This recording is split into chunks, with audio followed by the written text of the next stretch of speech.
What's good, everybody? Man, it's your boy Jay in the building. We're back again with another video. Alright, so in this video, y'all should have titled the video. I wanted to get this list out before the NFL draft gets here. And I know I didn't do it last year, but I'm glad I'm doing it this year. This is my top 10 HBCU players heading to the NFL/pros. Now, I know that there's a lot of guys that I could put on this list, but it was only 10. So I know I may not be able to put y'all favorite players on there, but listen, I do have a good list for me. I do have a good list, so hopefully y'all enjoy it. But let's get on with the list. At number 10, I have Jaquan Davis, wide receiver out of North Carolina Central. Now, his production on the field doesn't necessarily scream out to NFL scouts, but what he did at the combine, it cannot be denied.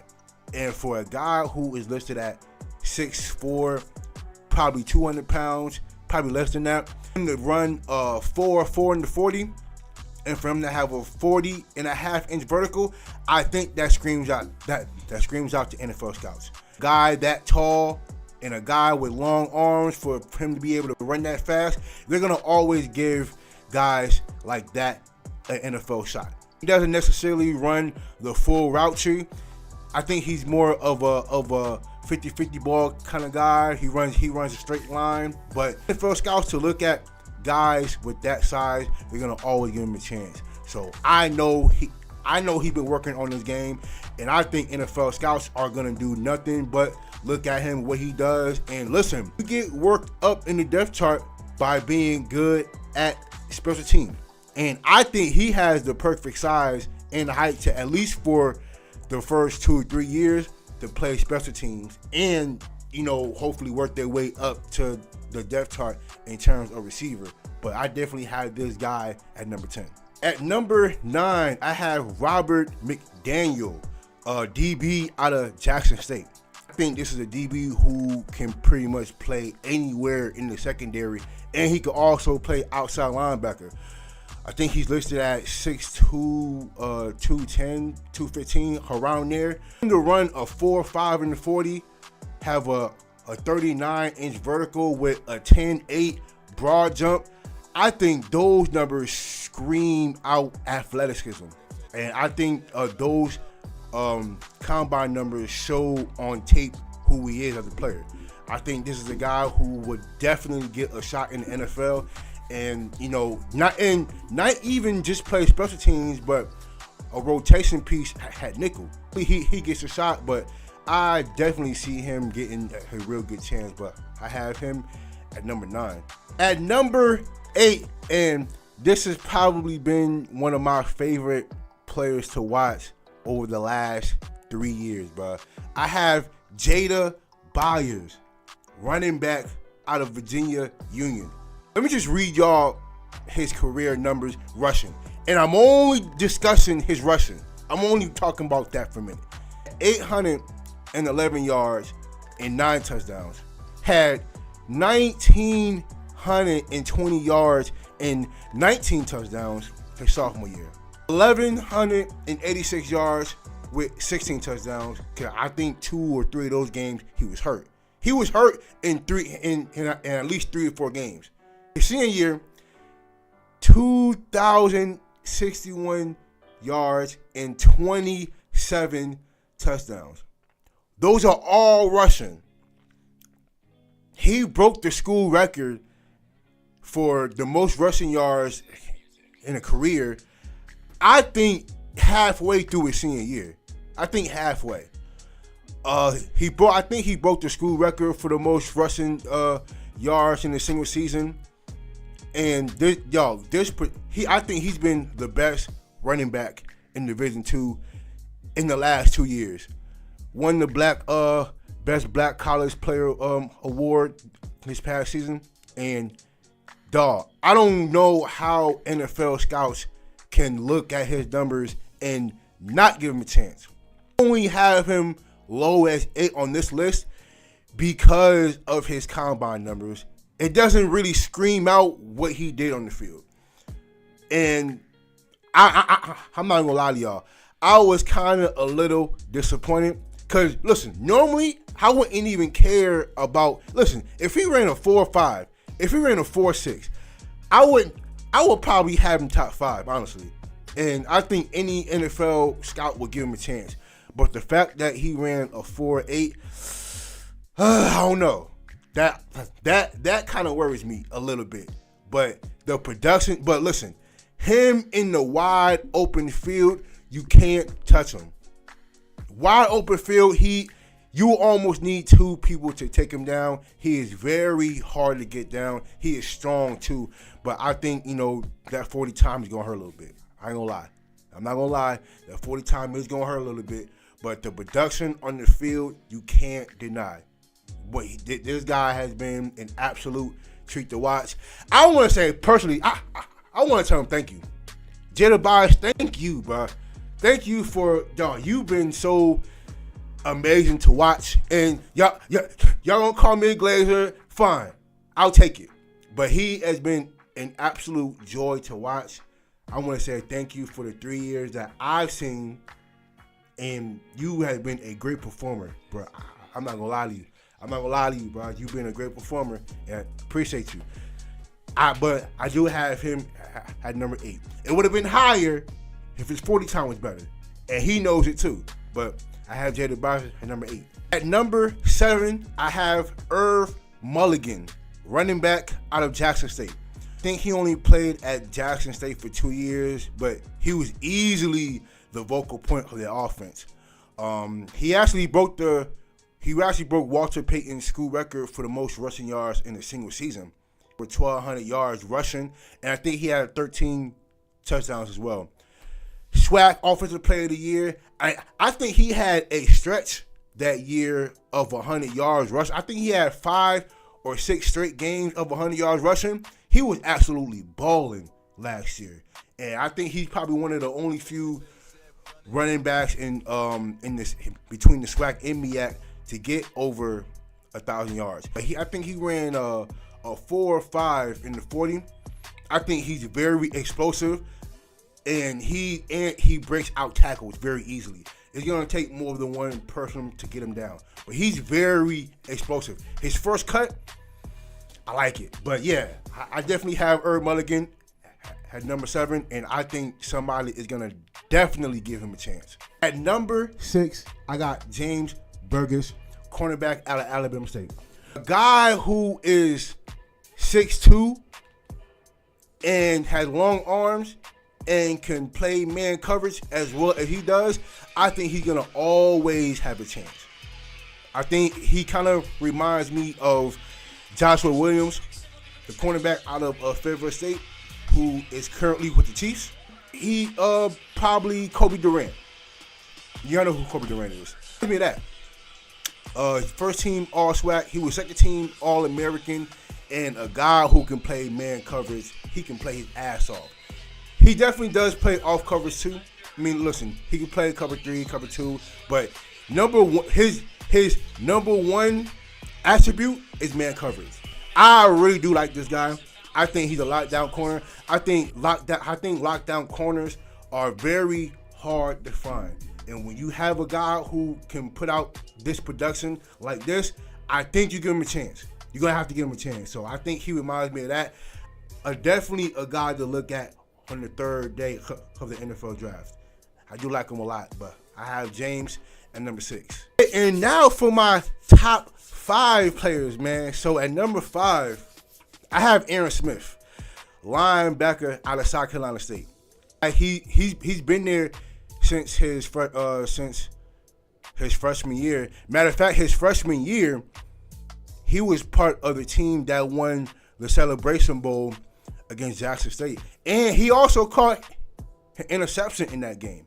There's a guy who he's gotten better each and every year. He's played 2 years behind B.J. Davis. I don't know if a lot of y'all remember who he is, but he was one of the better linebackers that I've seen out of South Carolina State. He ended up transferring, but ever since his last 2 years, he's been probably one of the best linebackers in HBCU football for the last 2 years. His career, he had 229 tackles, 29 tackles for loss, 9.5 sacks and 2 interceptions. 3-time All-MEAC performer. Last 2 years, he's been first-team All-MEAC. His combine numbers, it definitely matches the player that he is, man. He run a 4.5 in the 40, a 35-inch vertical, a 10.3 in broad jump. He bench 225, 25 times. Those are absolute elite numbers. I think those are elite when it comes to the NFL Combine. I think with those numbers, he would have performed at the top 5, top 7 level in terms of numbers when it comes to NFL Combine. I think this guy is an absolute elite linebacker.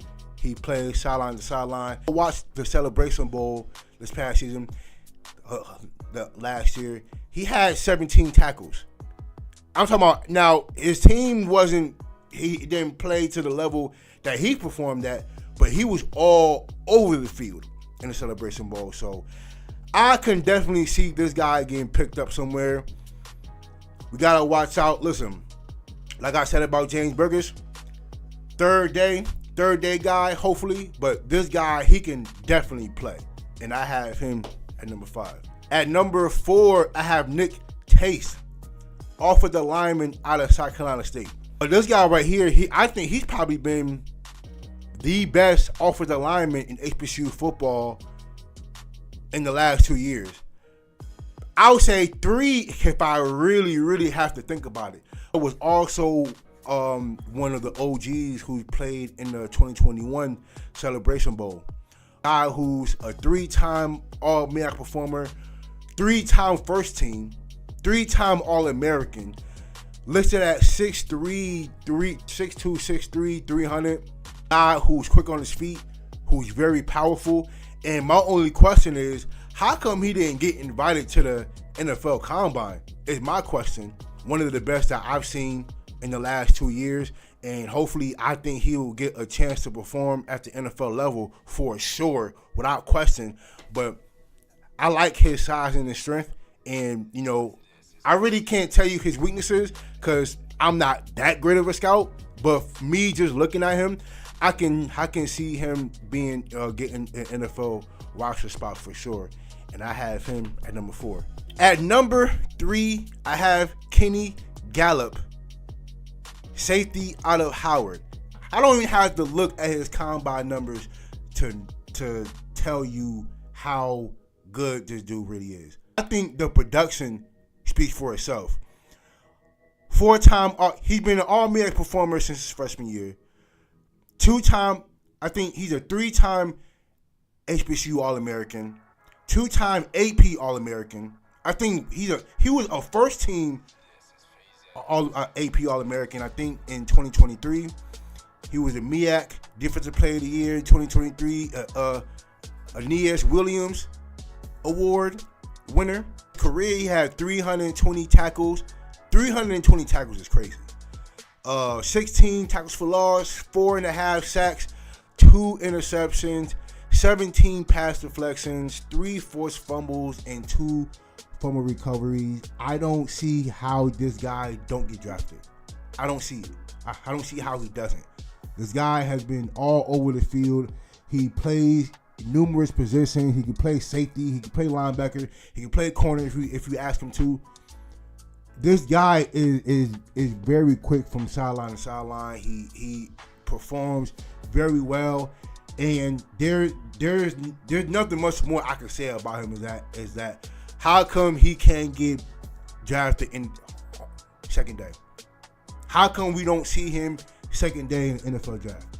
We definitely gonna be looking forward to seeing Kenny Gallup get drafted, hopefully, but I have him at number 3. At number 2, I have Elijah Williams, defensive tackle out of Morgan State. I mean, Gallup could have been interchangeable for me. I don't even think, I think they could have been interchangeable, but Elijah Williams, he was second team All-American this past season, won the MEAC Defensive Player of the Year award this past season, broke the school record for the most sacks and tackles for loss in a career. think he had 30 sacks and I think over 50 tackles for loss. And without him, I think he really showed and proved who he was the week of the HBCU Legacy Bowl. I think after that week, I think there were a lot of scouts who were just really happy with him, and he didn't even need to play for them to see exactly who he was. NFL scouts left very happy seeing him, and who knows what teams are saying about him currently. I didn't check, but they said his spot was definitely solidified before the actual Celebration Bowl game. That week alone, he was impressing NFL scouts. So we'll definitely see him on Sundays pretty soon. Guy to be 6'2", 295. Definitely showed in the field, and NFL scouts are going to be looking forward to seeing him play. But I have Elijah at number 2. And number 1, and I think this is very easy for everybody, I have Carson Vincent, offensive lineman out of Alabama A&M. I think we could probably see him getting drafted for sure. I think he did an impressive job at the NFL Combine, and they said it got to a point where he was first projected before the Combine. He was projected to possibly be a 6th rounder. After the Combine, projected to be possibly fourth or 5th. So he did a really good job. And he did a good job. He did an impressive job at the recent Senior Bowl game. We're gonna see him on Sunday. A guy who's listed at 6'6", 6'7", 315, and for him to run a 5'1", that's very impressive, dog. A guy that tall and that big run a 5'1", that's pretty good. So we're definitely gonna see him play on Sundays. It's not really much that we can say about him. A guy with long arms. I don't think he allowed a sack. I think from what I saw, I don't think he allowed a sack that entire year, or 1 or 2. But guy who has an NFL body, NFL made body already. We can see him. Listen, we're gonna see him play on Sundays. It's not shocking there. So it's just a matter of what day and for what team. So we're gonna see him. So I got Carson Vincent at number 1. But yep, that's my list, y'all. That's my list. And y'all let me know in the comments who I didn't have in the top 10 that y'all would have liked to see in the top 10. But that's my list, y'all. And shout out to y'all, man. And I appreciate y'all for the support.